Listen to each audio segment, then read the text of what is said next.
नमस्कार दोस्तों, भारत एक सोच देख रहे हैं आप। दोस्तों उत्तर प्रदेश में बड़ी हलचल है, सियासी तौर पर बड़ी उठापटक चल रही है और अखिलेश यादव इन दिनों जो कुछ कर रहे हैं वो तमाम सियासी दलों के लिए टेंशन बढ़ाने वाला है। कैसे टेंशन बढ़ा रहे हैं और क्या कर रहे हैं, ये सब आपको इस वीडियो में बताऊंगा। दोस्तों अगर आप भारत एक सोच पर पहली बार आए हैं तो चैनल को सब्सक्राइब जरूर कीजिएगा, अपना साथ दीजिएगा।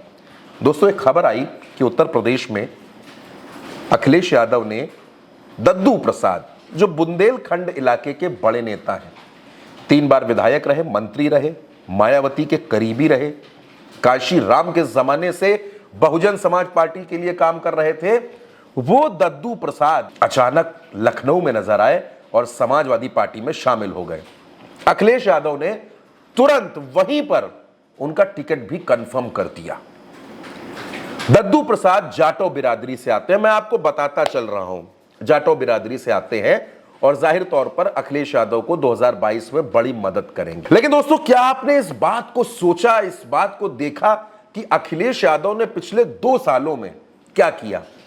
पिछले 2 सालों में अखिलेश यादव ने मायावती के आसपास के जो बड़े काडर वाले नेता थे, बड़े कद वाले नेता थे, उनको अपनी पार्टी में शामिल कर लिया।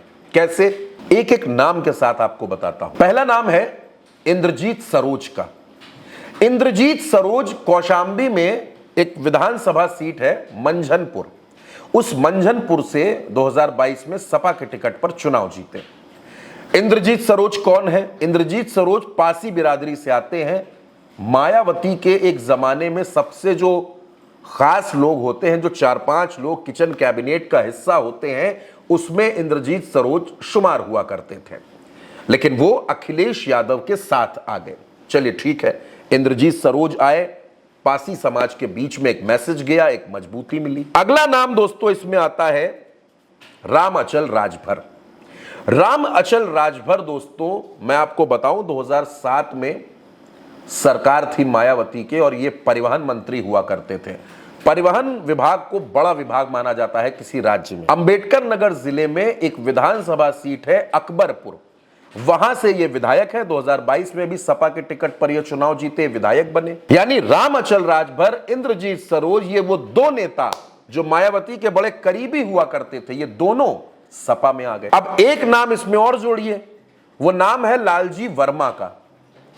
लालजी वर्मा मायावती के जमाने में दोस्तों फाइनेंस मिनिस्टर थे।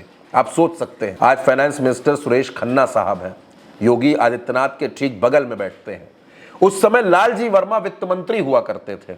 लालजी वर्मा का अपना एक कद हुआ करता था, एक रुतबा था। गोंडा में, अंबेडकर नगर में, अयोध्या में, फैजाबाद की इस पूरी बेल्ट में, श्रावस्ती तक, बलरामपुर तक लालजी वर्मा की धाक हुआ करती थी। वो लालजी वर्मा सपा में आ गए।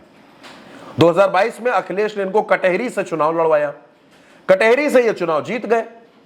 और अगर अखिलेश यादव की सरकार बनती तो लालजी वर्मा बड़े मंत्री होते, ये बात भी बिल्कुल साफ थी। सरकार नहीं बनी। 2024 में लालजी वर्मा को अखिलेश यादव ने लोकसभा का चुनाव लड़वा दिया कि आप लोकसभा का चुनाव लड़िए।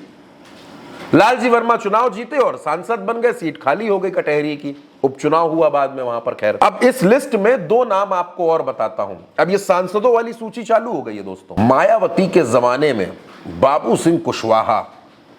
दोस्तों बाबू सिंह कुशवाहा को आप ये मानिए कि अगर लालजी वर्मा फाइनेंस मिनिस्टर थे तो मायावती के सारे धन का हिसाब किताब बाबू सिंह कुशवाहा के पास हुआ करता था, ऐसा लखनऊ के सियासी गलियारों में चर्चा रहती है। बाबू सिंह कुशवाहा ने अपनी पार्टी वगैरह भी बनाई, लेकिन बाद में वो समाजवादी पार्टी का झंडा उठाकर साइकिल पर सवार हो गए, अखिलेश यादव के सिपाही बन गए।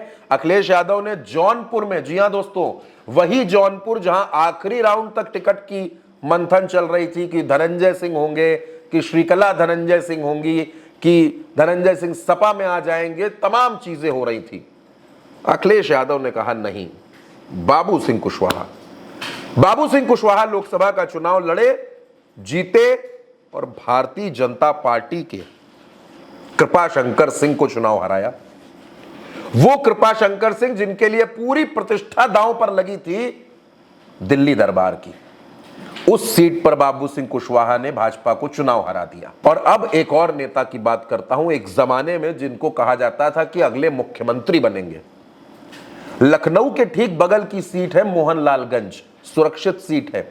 कौशल किशोर यहां लगातार चुनाव जीत रहे थे। अखिलेश यादव ने इसके पहले सीएल वर्मा को चुनाव लड़ाया, लेकिन 2024 के चुनाव में अखिलेश यादव ने एक बड़ा परिवर्तन किया, एक बड़ा बदलाव किया।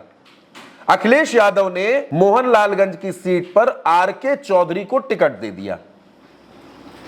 अब आप देखिए दोस्तों, आरके चौधरी मोहनलालगंज में चुनाव लड़े और कौशल किशोर चुनाव हार गए। यानी मैंने ये जो तमाम नाम आपको बताया, और इसमें एक और नाम आप जोड़ लीजिए दद्दू प्रसाद का, ये जो एक लॉबी तैयार हुई है, ये जो एक नया समीकरण है, जो बहुजन समाज पार्टी का थिंक टैंक हुआ करता था, जो आज समाजवादी पार्टी में है, ये 2022 के लिए अखिलेश यादव की एक ऐसी रणनीति का हिस्सा है। अखिलेश की एक रणनीति पीडीए तो है ही, पीडीए के साथ साथ ये जो एक नई रणनीति बनी है, ये भाजपा और बसपा की नींद उड़ा देगी। ये अखिलेश की नई टीम है। ये टीम पीडीए के साथ साथ में दलितों को और ताकत से जोड़ेगी, और फिर अवधेश प्रसाद, प्रिया सरोज, रागिनी सोनकर, पुष्पेंद्र सरोज, पूजा सरोज आजमगढ़, ये तमाम नाम तो हैं ही, लेकिन ये जो बसपा वाला थिंक टैंक है, ये अखिलेश को दरअसल एक बड़ी ताकत दे रहा है। तो दोस्तों, इस खबर के बारे में आप अपनी राय हमको जरूर बताइएगा। आप क्या सोचते हैं कमेंट में लिखिएगा। नमस्कार।